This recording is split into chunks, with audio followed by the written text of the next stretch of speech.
Alright, the last thing I want to talk about is integrins, and specifically kind of the outside-in, inside-out regulation that allows integrins to help adhere cells to the extracellular matrix.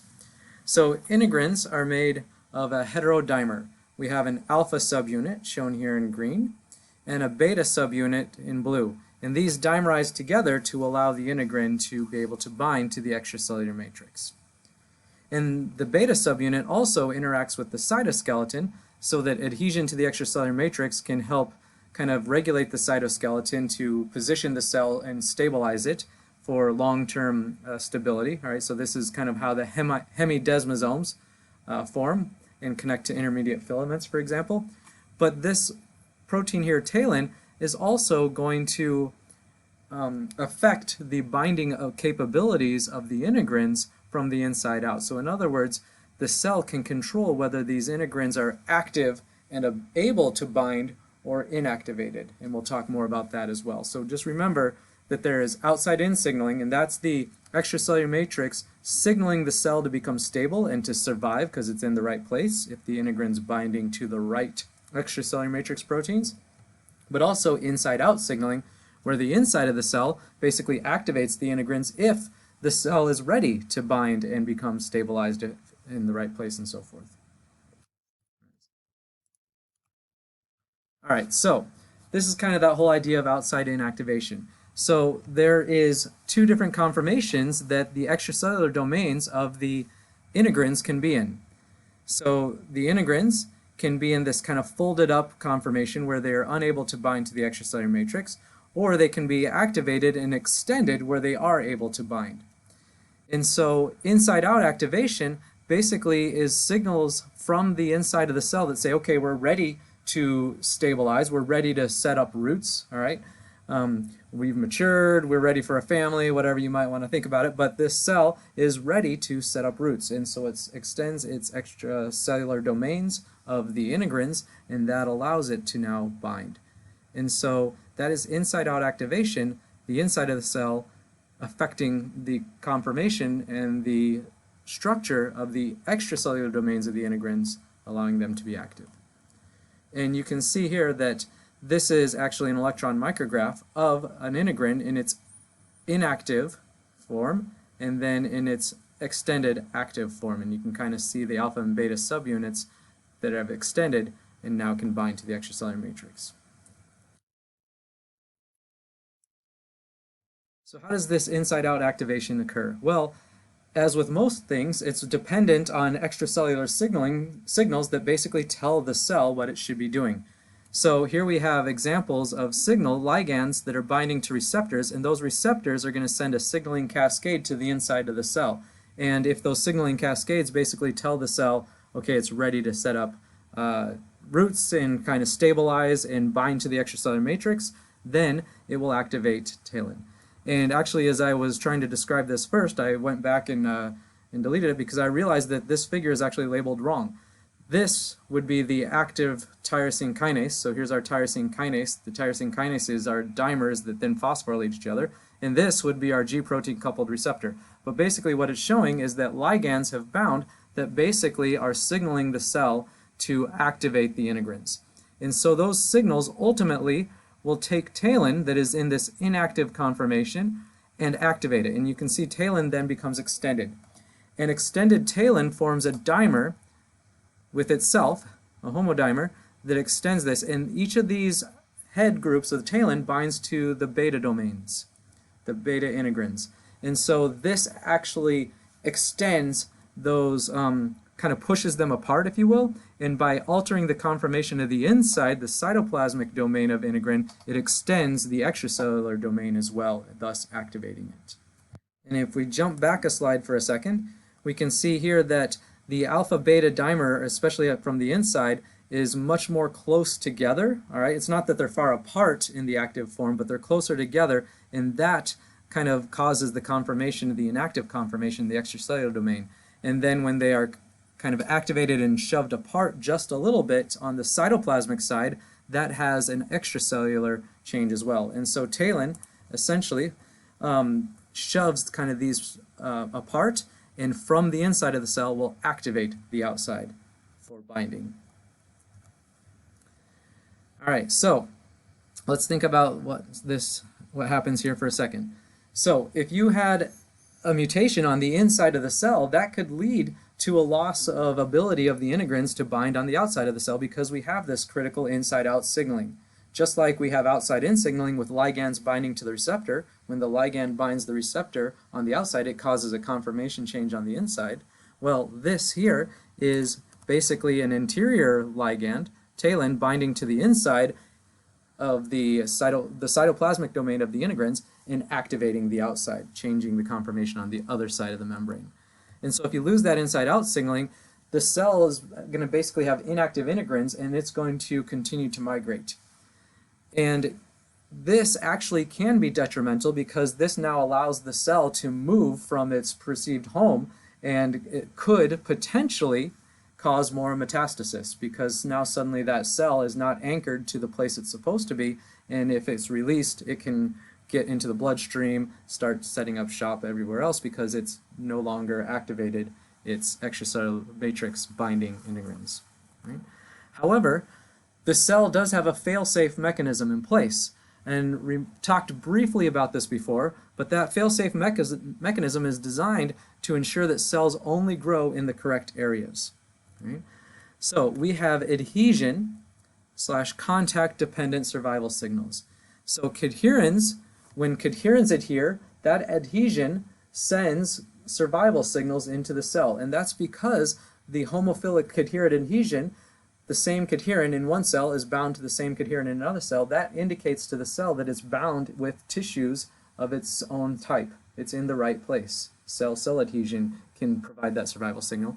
Same with integrin-dependent survival signals. So when the inside-out activation has occurred, that integrin now will be looking for the right extracellular matrix to bind to, and there are different integrin family members. So there's a lot of different integrin family members that will bind to different extracellular matrix substrates.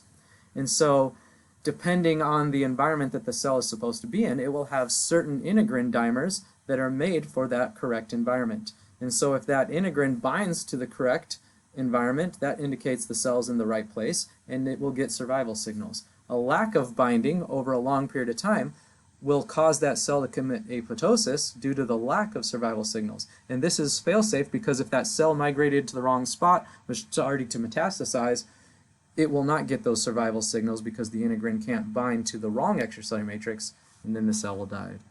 Right? And so here's just kind of signaling that we're talking about there. So this would be the alpha-beta integrin.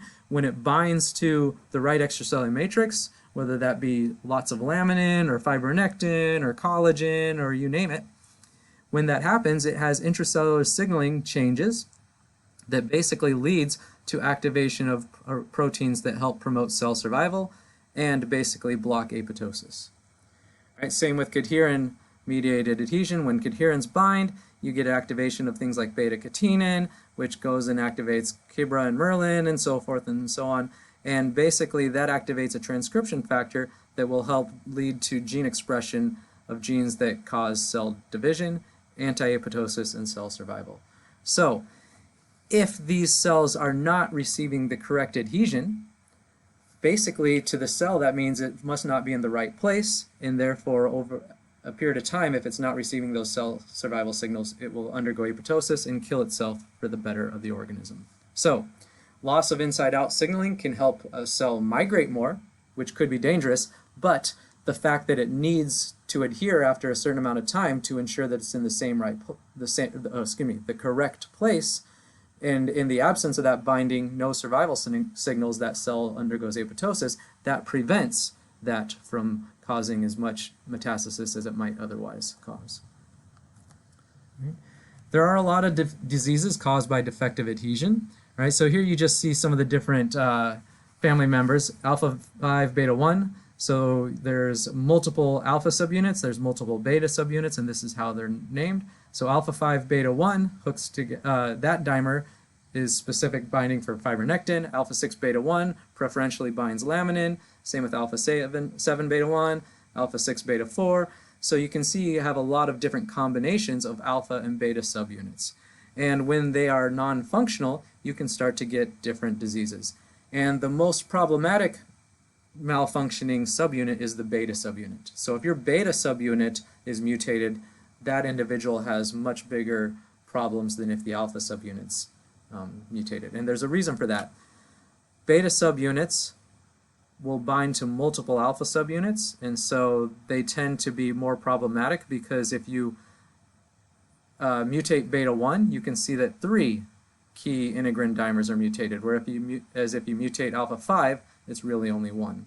And the other reason that the beta subunit when mutated is much more problematic is, remember, it's the beta subunit that binds to talin and thus is critical for the inside-out signaling. So if the beta subunit's not working, that inside-out signaling won't work and you have problems with adhesion. All right, so let's put this adhesion into kind of perspective with regards to leukocyte, white blood cell adhesion. So think about this for a second. The white blood cells are flowing rapidly in your circulatory system, all right? But they want to stop, or they need to stop, at sites of inflammation and then get out of the blood vessel at those sites of inflammation to go fight the infection and kind of help the wound or whatever is causing that inflammation. So these white blood cells need to be free to just flow through the blood, but they somehow need to be signaled so that they stop flowing freely and start rolling and adhere at the site of inflammation so that they can get out. Well, how does this happen?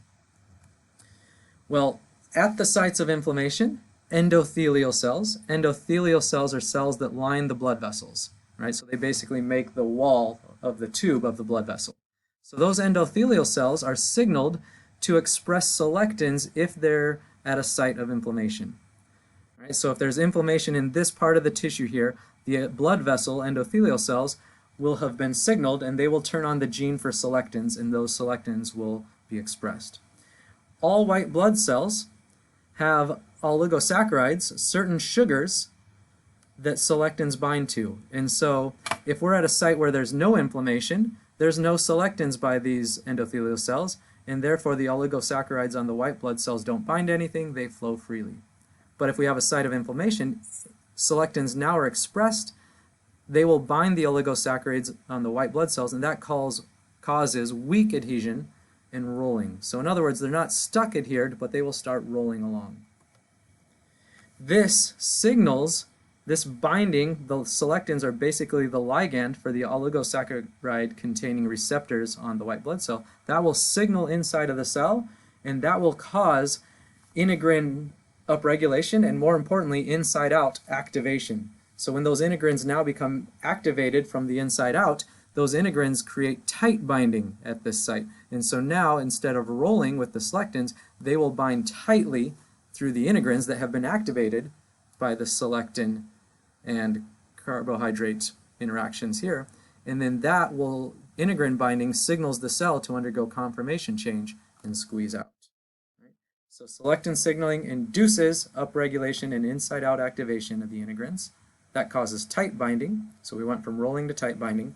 And then that signal, that interaction with the integrin signals inside the cell, change conformation, and crawl out at the site of inflammation. All right, so this video kind of shows what we were just talking about there. Leukocytes are white blood cells that help fight infection. At sites of injury, infection, or inflammation, cytokines are released and stimulate endothelial cells that line adjacent blood vessels. The endothelial cells then express surface proteins called selectins. Selectins bind to carbohydrates displayed on the membrane of the leukocytes, causing them to stick to the walls of the blood vessels. This binding interaction is of sufficiently low affinity that the leukocytes can literally roll along the vessel walls in search for points to exit the vessel. What it doesn't say here adequately is at the point of where it can exit the vessel, those endothelial cells have integrin, or a certain extracellular matrix, and actually it's an extracellular matrix mimicking ligand called VCAM, so that binds to the integrins that have now been activated on the white blood cells by the selectin carbohydrate receptor interaction, and so now it'll stick. So it sticks because of activation of the integrins. There, they adhere tightly and squeeze between endothelial cells without disrupting the vessel walls, then crawl out of the blood vessel into the adjacent connective tissue. Here, leukocyte rolling is observed directly in an anesthetized mouse. The up and down movement of the frame is due to the mouse's breathing. Two blood vessels are shown. The upper one is an artery with blood flowing from right to left. The lower one is a vein with blood flowing from left to right. Leukocytes only adhere to the surface of veins. They do not crawl out of arteries. This is because arteries have much stronger blood flow and also much thicker vessel walls, so it would be nearly impossible for the white blood cells to start rolling in the arteries, and even more impossible for them to crawl out of the arteries. So because of those thick vessel walls and arteries that are needed to kind of basically endure the pressure in an artery, that's not where white blood cells crawl out of. White blood cells instead crawl out of the veins. Some leukocytes are firmly attached and are in the process of crawling through the vessel walls, whereas others have already left the vessel and are seen in the surrounding connective tissue. When the blood flow is stopped temporarily by gently clamping the vessels, we can appreciate how densely both vessels are filled with red blood cells.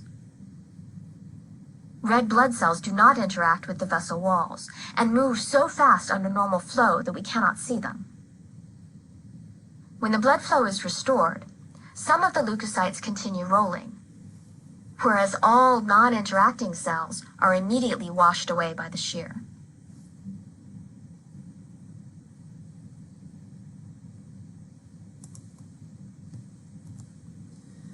All right, and so with that, we can actually now bring this class completely full circle and watch that that cool animated video of the inner life of the cell. And we actually, between the first 5 units of this class, we can talk about what's going on in that whole video together.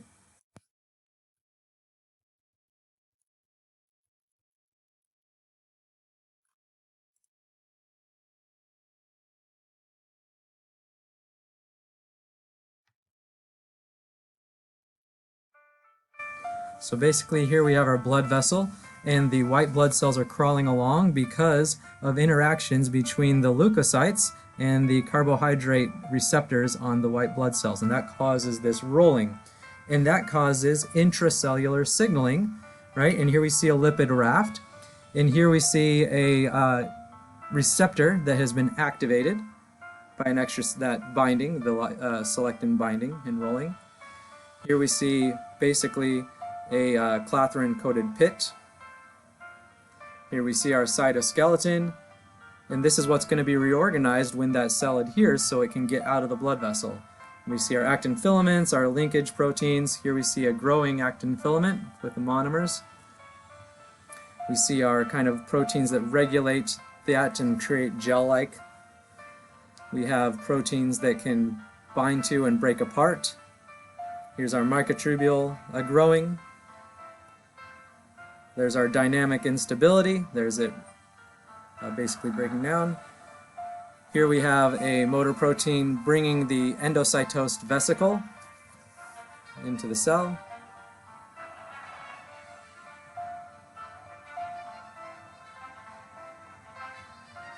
You can see the centrosome kind of near the center of the cell, and so that signal will come and it will create gene expression. In this case, it's turning on gene expression of integrins, which may not need to happen, but we do need to have integrins at the cell surface for that white blood cell to adhere. Here is your protein expression. This is just protein degradation, proteasome. But SRP brings it to the ER because it had a signal sequence. It gets put into the ER. Here's the ER budding, vesicles budding off the ER and being taken towards the Golgi by a kinesin walking. There's our Golgi, cis, medial, and trans. So our membrane proteins and secreted proteins are being modified with the oligosaccharides. Here's our integrins. We have an alpha and beta subunit that come together because of a lipid raft, kind of helps hold them together because they have long transmembrane domains and they get stuck in these rafts. And when they have the alpha beta dimer, if the inside of it activates it, this is the integrin being activated, and now that white blood cell that was rolling will actually stop. The cytoskeleton has caused change conformation. That white blood cell will squeeze out of the vessel and into the inflammatory tissue around it.